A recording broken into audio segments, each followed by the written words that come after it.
আসসালামু আলাইকুম শ্রদ্ধেয় সুধী মণ্ডলী, আজকের লাইভ ক্লাসটা যারা দেখছেন, শুনছেন এবং আমাদের সাথেই আছেন, প্রত্যেকের প্রতি রইল আন্তরিক শুভেচ্ছা ও অভিনন্দন। সিরাজগঞ্জ অনলাইন স্কুল শিক্ষার্থীদের জন্য শিক্ষার দ্বার উন্মোচন করেছে। সেখানে শিক্ষার্থীরা খুব সহজেই তাদের জানার ইচ্ছা এখান থেকে জ্ঞান অর্জন করতে পারে। তাই শিক্ষার্থী বন্ধুরা, তোমরা সবসময় সিরাজগঞ্জ অনলাইন স্কুলের সাথেই থাকো এবং তোমাদের জ্ঞানকে সমৃদ্ধি করো। আজকে আমরা অষ্টম শ্রেণীর শিক্ষার্থী বন্ধুদের জন্য মুনাফা থেকে কিছু আমরা একটি সৃজনশীল সমস্যার সমাধান করব। আমি আশা করছি তোমরা এই সৃজনশীল সমস্যাটি খুবই অল্প সময় এবং কিভাবে এর সমাধান করতে হয় এবং বিভিন্ন কৌশলগুলো তোমাদের শিখিয়ে দেব। তাহলে শিক্ষার্থী বন্ধুরা, আমরা আমাদের সৃজনশীল সমস্যাটি জেনে নেব। তার আগে আমার পরিচয়টা দিয়ে নিই। আমি মোসাম্মদ মাহবুবা খাতুন, সহকারী শিক্ষক, ভুয়াগাতি বালিকা উচ্চ বিদ্যালয়, রায়গঞ্জ, সিরাজগঞ্জ। তাহলে শিক্ষার্থী বন্ধুরা, চলো আমরা সৃজনশীল সমস্যাটি দেখে নিই। এখানে একটা সৃজনশীল সমস্যা দেওয়া আছে। এখানে কি কোনো আসল ৬ বছরের মুনাফা আসলে ১০,০০০ টাকা হয়। মুনাফা আসলের 3/7 এখন ক নম্বরে কি একটি দ্রব্য 475 টাকায় বিক্রয় করায় 5% ক্ষতি হয়। ওই দ্রব্যের ক্রয় মূল্য কত? তাহলে আমাদের ক্রয় মূল্যটা দেখে নিতে হবে, আসল ও মুনাফার হার নির্ণয় করতে হবে। এইখানে কিন্তু একটা আমাদের অঙ্কগুলো করতে একটা উদ্দীপক দেওয়া থাকে আর কিছু প্রশ্ন দেওয়া থাকে, মানে 3টা প্রশ্ন দেওয়া থাকে অঙ্কের ক্ষেত্রে। সেখান থেকে আমাদের উদ্দীপক থেকে কিন্তু এর মানগুলো বের করে নিয়ে আসতে হয় এবং অঙ্কের সমাধান করতে হয়। দেখো, ক নাম্বার অঙ্কে কিন্তু আমাদের এখানে উদ্দীপকের সাথে কোনো সম্পর্ক না হলেও অঙ্কটা আমরা করতে পারবো, কিন্তু খ নাম্বার কিন্তু আমার উদ্দীপক থেকে আসলে মুনাফার হার নিয়ে আসতে হবে। এখানে কিন্তু স্পষ্টভাবে কিছু উল্লেখ নাই। এখানে 6 বছরের মুনাফা আসলে কত? ১০,০০০ টাকা উল্লেখ করা হয়েছে। মুনাফা আসলের 3/7। এখানে মুনাফা আসলের কত অংশ সেটাও বলার নাই। গ নম্বরে উক্ত আসলকে মূলধন ধরে 10% হারে 3 বছরের চক্রবৃদ্ধি মুনাফা নির্ণয় করো। এই ক্ষেত্রে কিন্তু যে বিষয়টা উল্লেখ করা হয়েছে তা এইখানে এই যে মুনাফা আসলকে মূলধন, এইখানে আমরা যে মুনাফা আসলকে উদ্দীপকে দেওয়া ছিল এটাকে মূলধন ধরতে বলা হয়েছে 10 নম্বরে। এখান থেকে কিন্তু অঙ্কের সমাধান করতে হবে। আমরা প্রত্যেকটা অঙ্কই কি ধাপে ধাপে আস্তে আস্তে সমাধান করব। তাহলে আমি একটু মুছে দিই, কারণ আমাদের জায়গা নাই, যেহেতু সৃজনশীলটাই অনেক বড়, বোর্ড ভরে গেছে। এই ক্ষেত্রে কি করতে হবে, আমাদের মুছে দিয়ে একটা কাগজে আমি উঠিয়ে রেখেছি, তোমরা একটা খাতায় উঠিয়ে নাও এবং আমার সাথে অঙ্কের সমাধানটি করো। তাহলে আমি এখানে এভাবে কাগজে উঠিয়ে রেখেছি, এটা আমার সুবিধার্থে। ঠিক আছে, তাহলে আমি একটু মুছে দিচ্ছি। অঙ্কগুলো করার ক্ষেত্রে যেটা আসলে তোমাদের মাথায় রাখতে হবে, সবসময় প্র্যাকটিস করতে হবে, রেগুলার প্র্যাকটিস করতে হবে, এর নিয়মগুলো ভালোভাবে শিখতে হবে এবং অঙ্কগুলো সমাধান করতে হবে। অঙ্কে কিন্তু সব কিছুর আগে একদম ম্যাথমেটিক্সের সময় একটু বেশি দিতে হবে, অন্য সাবজেক্টে দিতে হবে। ম্যাথমেটিক্সের গুরুত্ব কিন্তু এখানে অনেক বেশি, কারণ একটা কথা আছে যে ম্যাথমেটিক্স ভালো পারবে তো অন্য সবগুলো সাবজেক্ট ভালো পারবে, কারণ মাথা এখানে বেশি বেশি কাজ করে।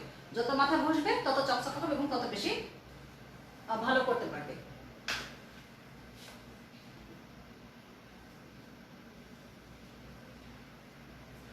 সমাধান।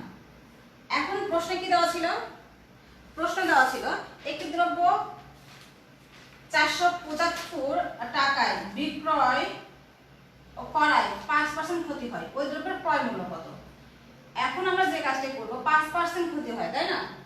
এই ক্ষেত্রে আমরা কি ধরব, একটি দ্রব্য 5% ক্ষতিতে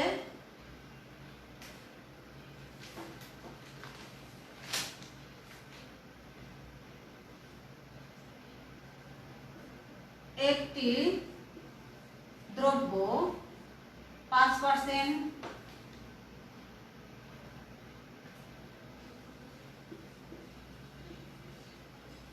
ক্ষতিতে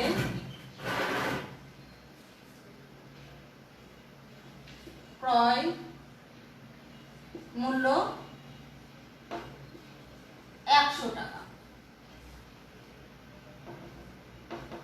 হলে, তাহলে কি বলা আছে? বিক্রয় মূল্য করতে পারেন, তাই না? তাহলে এই ক্ষতিতে বিক্রয় মূল্য কত হবে?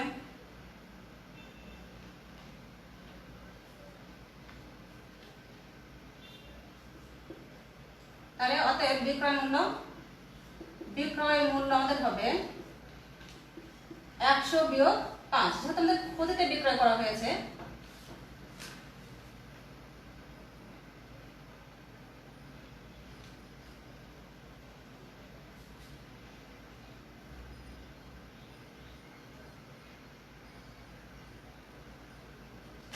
তাহলে কত হবে? 95 টাকা। তাহলে আমরা লিখতে পারছি যে ক্ষতিতে বিক্রয় মূল্য 95 টাকা, তাই না? আমি তো এখান থেকে লিখি, কারণ নিচে জায়গা হবে না। ক্ষতিতে বিক্রয় মূল্য 95 টাকা হলে ক্রয় মূল্য 100 টাকা। ক্ষতিতে বিক্রয় মূল্য 1 টাকা হলে ক্রয় মূল্য 100 ভাগ 95 টাকা। ক্ষতিতে বিক্রয় মূল্য কত টাকা? 475 টাকা বিক্রয় করে, তাই না? বিক্রয় হলে ক্রয় মূল্য 100 গুণন 475 ভাগ 95। এই ক্ষেত্রে সমাধান করতে গেলে অবশ্যই আমাদের ক্যালকুলেটর ব্যবহার করা জরুরি। তোমরা অবশ্যই ক্যালকুলেটর ব্যবহার করবে তাড়াতাড়ি সমাধান করতে গেলে। 100 গুণন 4, 7, 5 ভাগ 95 আমাদের আসতেছে কত? 500 টাকা।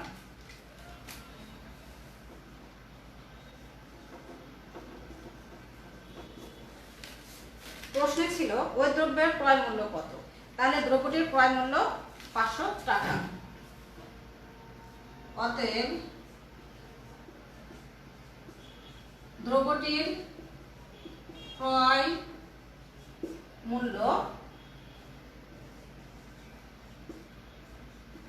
500 টাকা। এই অঙ্কটি যখন তুমি সমাধান করবে তুমি 2 নাম্বার পেয়ে যাবে। তাই তোমাদের অবশ্যই এটা মাথায় রাখতে হবে।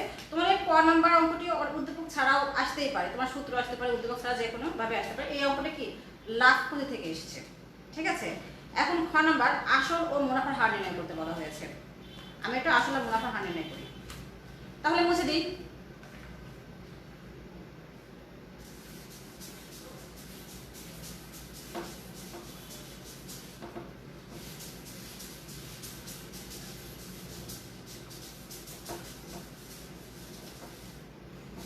এখন খ নাম্বার সমাধান করব।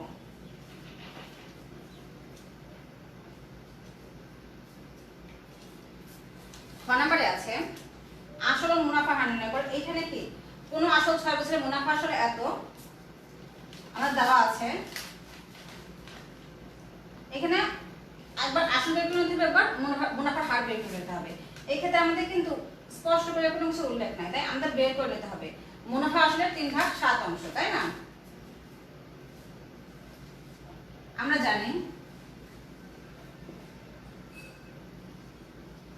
জানি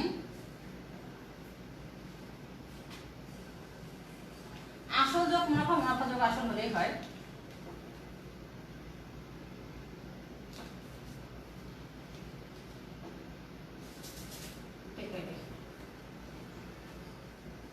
আসল যোগ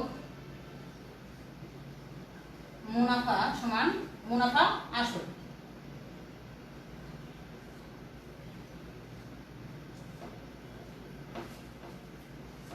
মুনাফা আসল বা এখানে যে একটা বলা আছে যে আসল কত? মুনাফার 3 ভাগ 7 অংশ। তাহলে এখানে কত আমরা লিখব? মুনাফা আসলের কত?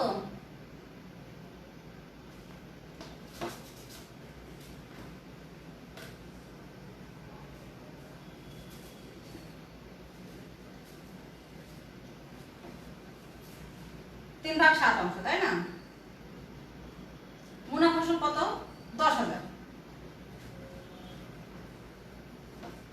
10,000, বা এখান থেকে আমরা আসল কমন নিতে পারি।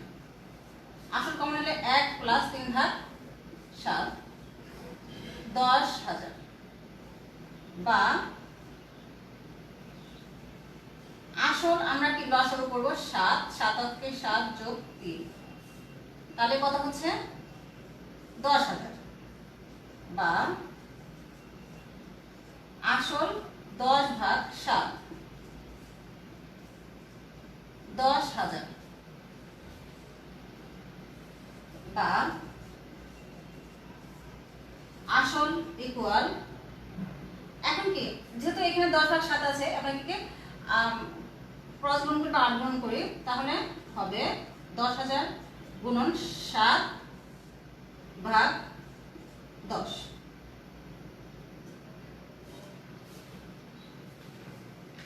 এখন যদি আমরা বাদ দিই, এই শূন্য বাদ গেল, থাকছে কত আমাদের 7,000 টাকা। আমরা কিন্তু আসল 7,000 টাকা পেয়ে গেছি, আসল কিন্তু পেয়ে গেছি। এরপর আমাদের বের করতে হবে মুনাফার হার। মুনাফার হার যদি বের করতে যাই তাহলে কি করতে হবে, আমাদের মুনাফার মান বের করে নিতে হবে, কারণ এইখানে আমাদের কি করা আছে 6 বছর সময় দেওয়া আছে। আমাদের মুনাফার হার বের করতে হবে, আসলও পেয়ে গেছি। আমরা যদি শুধু মুনাফার মানটা বের করি অঙ্কটি সমাধান করতে পারবো, তাই এটা মুছে দিচ্ছি। আসলটা আমাদের দরকার আছে, এটুকু বাদ দিই।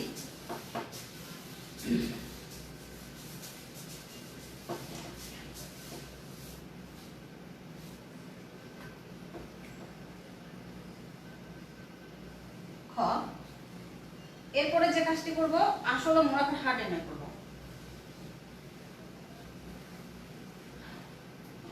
আমরা আবার জানি কি মুনাফা,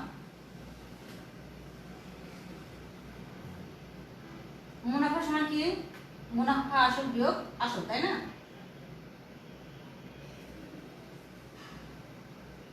মুনাফা আসল বিয়োগ আসল। আমরা এখানে কি মান পেয়েছিলাম, এখানে মুনাফা আসল কত 10,000,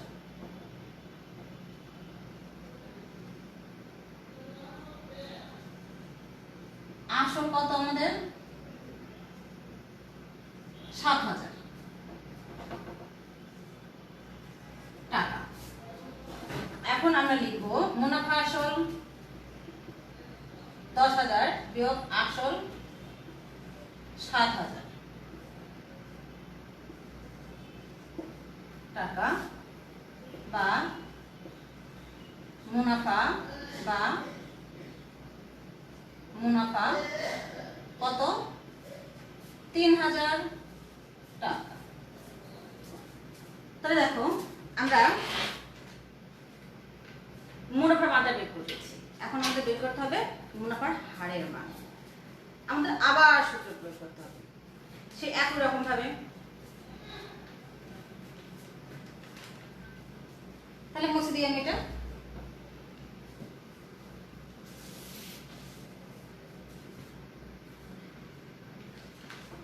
এখানে আমরা যেটা লিখবো সেটা হচ্ছে, এটা বাদ দিলাম, আমাদের কি আর মুনাফা আয় সমান 3,000 টাকা।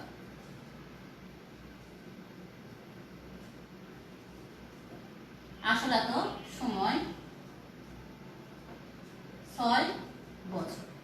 তাহলে আমি এটুকু মুছে দিয়ে আমি অঙ্কটি সমাধান করি। এখন আর সূত্র ফেলাবো, আমরা আবার জানি আর সমান আই ভাগ পিএন, এই সূত্রটা ফেলি।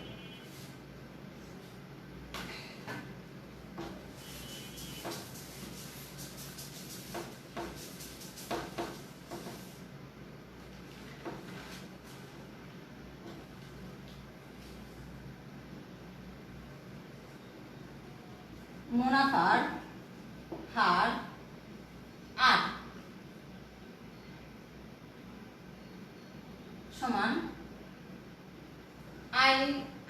ভাগ PM।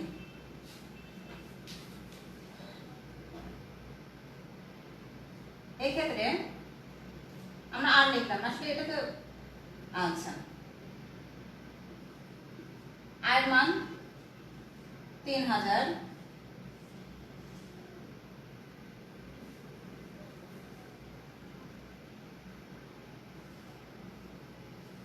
আচ্ছা 7000, 6 বছর। এটা তো আমাদের আছে। এখন আমরা যদি এই মুনাফার হার বের করতে চাই কি করতে হবে? আমরা মুনাফার হার বের করতে গেলে আমাদের পার্সেন্টেজ লাগবে, তাই না? এই অঙ্কগুলোর ক্ষেত্রে আমরা পার্সেন্টেজ কিভাবে দেব? দ্রুত আমরা একটু কেটে একটু ছোট করে নিই, তাহলে কত আসে লক্ষ্য করে দেখি। এইখানকার শূন্য, এখানকার শূন্য বাদ যায়, এখানে এখানে এখানে সবগুলো বাদ যাচ্ছে। তাহলে কত? 3 7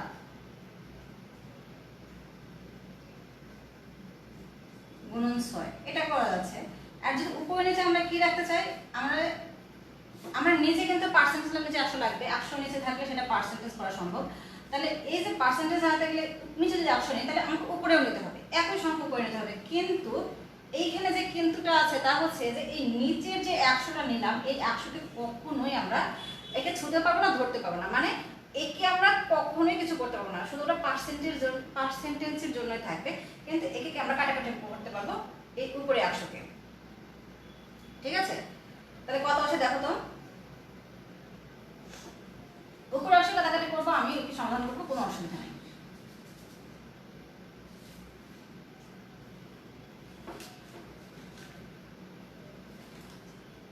তাহলে আমরা যদি অঙ্কটা সমাধান করতে যাই তাহলে কত হবে?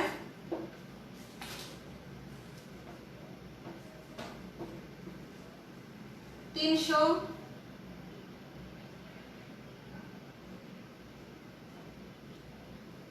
সরি 300ই হয়। অথবা আমাদের যে বিষয়টা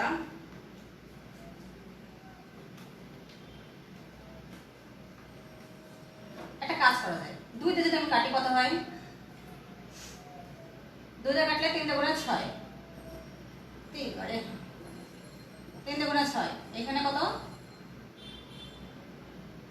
50। এই 3 3 কেটে যায়, তাহলে থাকছে, হ্যাঁ সহজভাবে হয়ে গেল 50 ভাগ 7 আর 1 ভাগ 100। এখন কত হবে? পার্সেন্টেজ। এই ক্ষেত্রে আরেকটা বিষয় লক্ষ্য করার আছে, সেটা হচ্ছে যে এই যে উপরে কি লব বড় হর ছোট, এটা মিশ্র ভগ্নাংশ হয়ে গেল। এই ক্ষেত্রে তুমি সমস্ত আকার আনতে পারো। সমস্ত আকার আনতে গেলে কি করতে হবে? 50 ভাগ 7, একে যদি তুমি ভাগ করো তাহলে কত হবে? 50, 7 7টা 49, বিয়োগ করলে কত হয়? 1, 1 সমস্ত 1 ভাগ 7। তাহলে আমরা লিখতে পারি 7 সমস্ত 1 ভাগ 7 পার্সেন্টেজ। আমাদের কিন্তু খ নাম্বার সমাধানটি হয়ে গেল। এরপর আমরা গ নাম্বার গাণিতিক সমস্যার সমাধানটি করব। ঠিক আছে, এটা মুছে দিচ্ছি।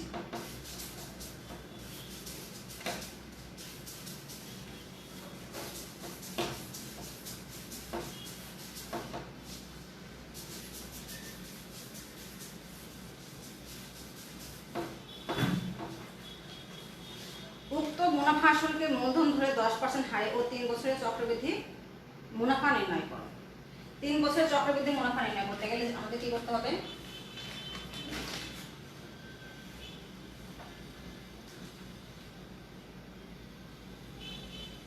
গ,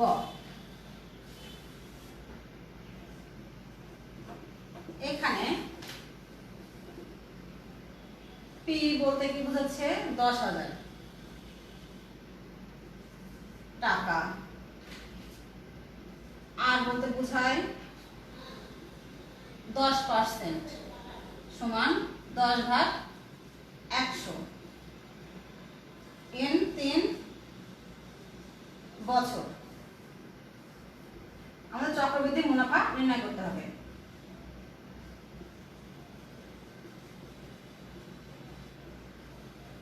মুনাফা কত? আমরা লিখব, আমরা জানি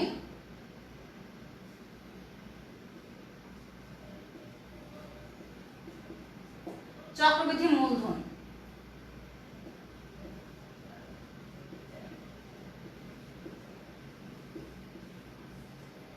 চক্রবৃদ্ধি মূলধন সমান কত? C into P into 1 plus R to the power N. এটা কিন্তু মূলধন। আমরা মূলধন থেকে কি করব? চক্রবৃদ্ধি মুনাফা সি মাইনাস পি, মানে মূলধন থেকে আমি আসল বাদ দেব, তাই হয়ে যাবে। আমি একটু মূলধনটা বের করে নিই। আমাদের প্রশ্নে বলা হয়েছে যে 3 বছর চক্রবৃদ্ধি মুনাফা নির্ণয় করো। আচ্ছা, সমস্যা নাই। আমরা 10,000 লিখছি, 1 প্লাস আর এর মান কত? 10 ভাগ 100 সময় 3 বছর।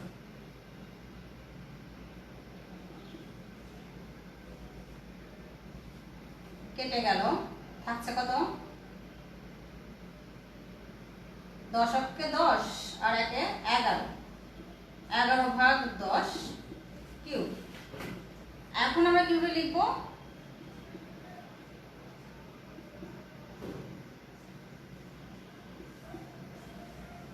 গুণন 11 ভাগ 10। এখন দেখো এইখানে 3টা শূন্য বাদ গেল। এখন আমরা গুণ করে দেব।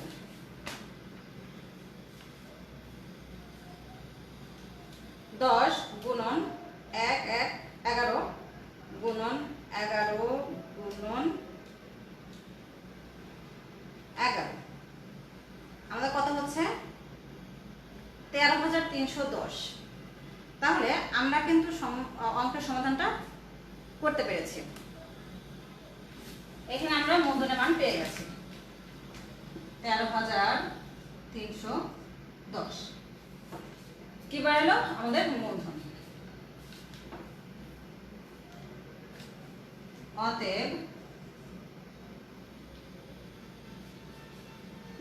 অতএব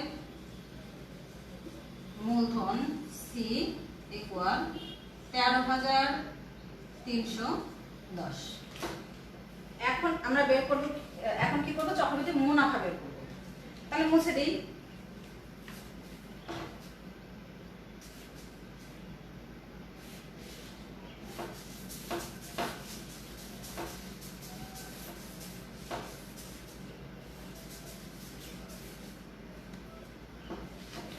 অতএব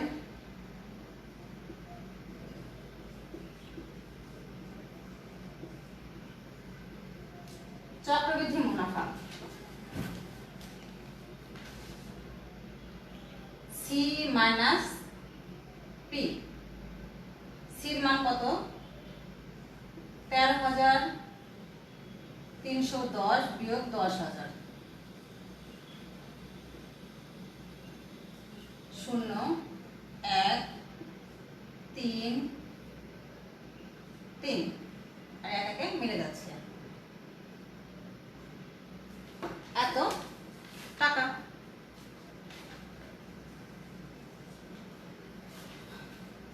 অতএব